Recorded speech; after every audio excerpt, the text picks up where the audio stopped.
Eric Ten Hag has not given up on getting another left-footed centre-back, as reports emerging now from Portugal point to a 22-year-old Portuguese international, Gonçalo Inácio, is the latest Man United has been linked with. Of course, so many players will be linked with Man United, but who will eventually come? The INEOS money seems to be there. They are now looking for who is the right player to spend it on. My name is Webb. Like and share, subscribe as we do get into this transfer talk. Well, we know that Eric Ten Hag and Ineos have probably moved on completely from the Everton centre back, who is overpriced, priced at about 70 million pounds.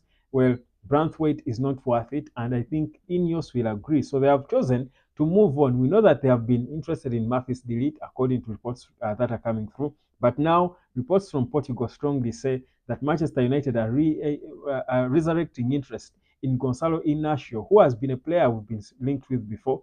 He's 22 years of age. He's left-footed, so meaning he will be a proper replacement for Jarrad Branthwaite in case we completely give up on him, because we know that Eric Ten Hag loves left-footed players to play on the left-footed side, and he has said it before. He needs two players in each position. So Lisandro Martinez, Branthwaite is not coming. Inacio is the option. You look at Inacio and how he plays. I think first of all, he has got a powerful left foot. He has got shots from a distance. He can head the ball. He's extremely fast. He's a very good sprinter.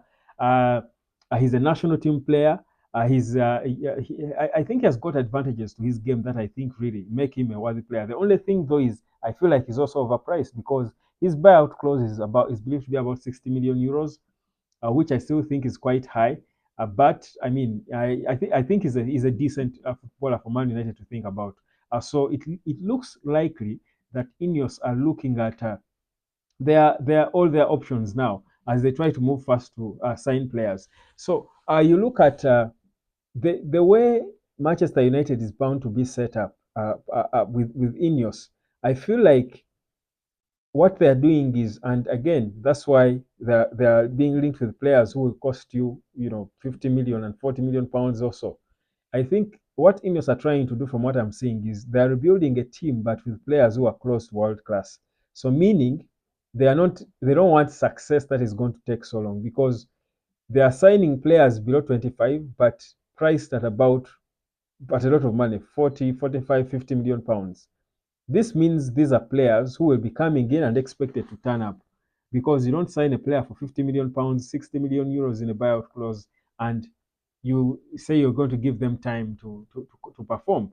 I feel like what Ineos are doing is trying to balance. Yes, we are rebuilding because we want new young players, but we want players whose levels are close to competitive, which I think is a good thing, which I strongly believe for me, it's a good sign because you look at all the players we are linked with. I feel like, yes, they are young, but they are not exactly rookies per se. They are not your Kambalas. They are not your. They are players who are young but have been playing. For example, even the youngest of them who we've been linked with in Lenny Yoro, he's 18, but he has been playing at the topmost level for 2 years at Lille.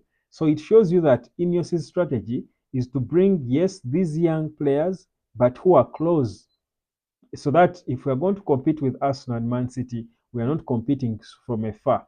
We're a bit close to them. And again, for me, whenever I look at whatever they do, I'm thinking about what Sir Jim Ratcliffe said, that give me 3 years.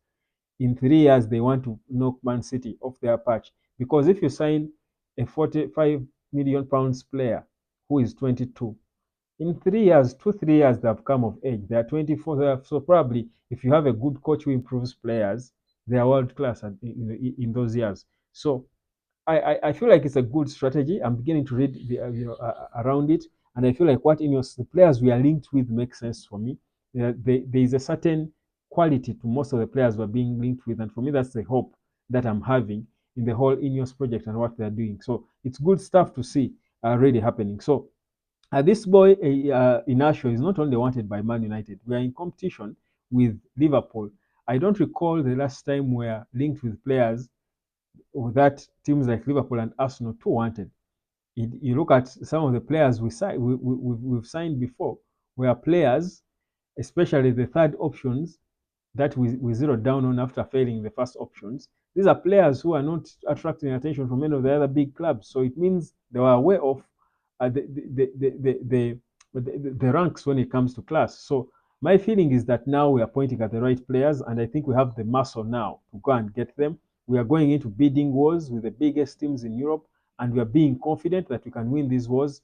This, for me, is a good sign that this summer transfer window will come to something early. So Man United, I believe, to want to make this bid in June.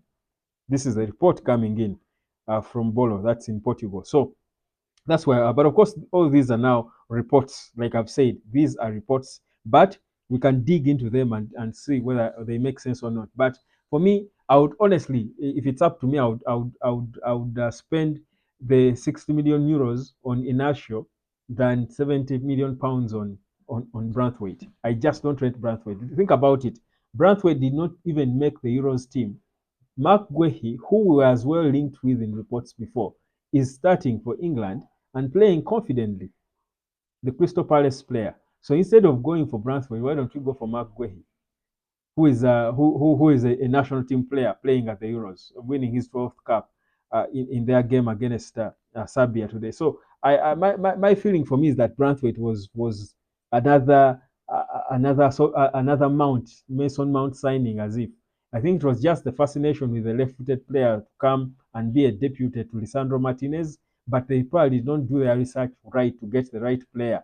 I just love the fact that we've been hard on the cash, saying, I mean, won't be overpriced. I think they have also, in their heart of hearts, felt like he's not really that good. So that's a Man United for you.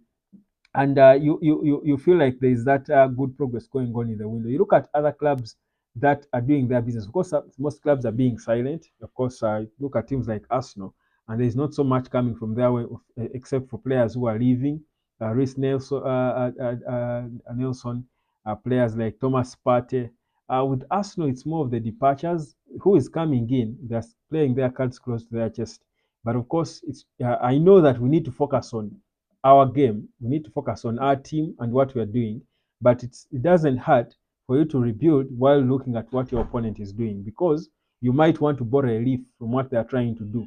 So, especially with Arsenal and of course Man City. Man City may not need a lot of many signings to make, but especially with Arsenal, because these are the two teams. If you are going to in 3 years compete for titles, these are the teams you are going to be competing with, without a doubt. So we need to be looking at what they are doing. My feeling is, of course, they don't have a lot of work to do like Man United has, but we should monitor them and see. For example, if Arsenal bring in a hot striker, if they brought in Victor Osimhen, because there were reports that Arsenal were speaking to the agent of Victor Osimhen, then United has got to step it up as well and bring in a striker who is going to give them proper goals.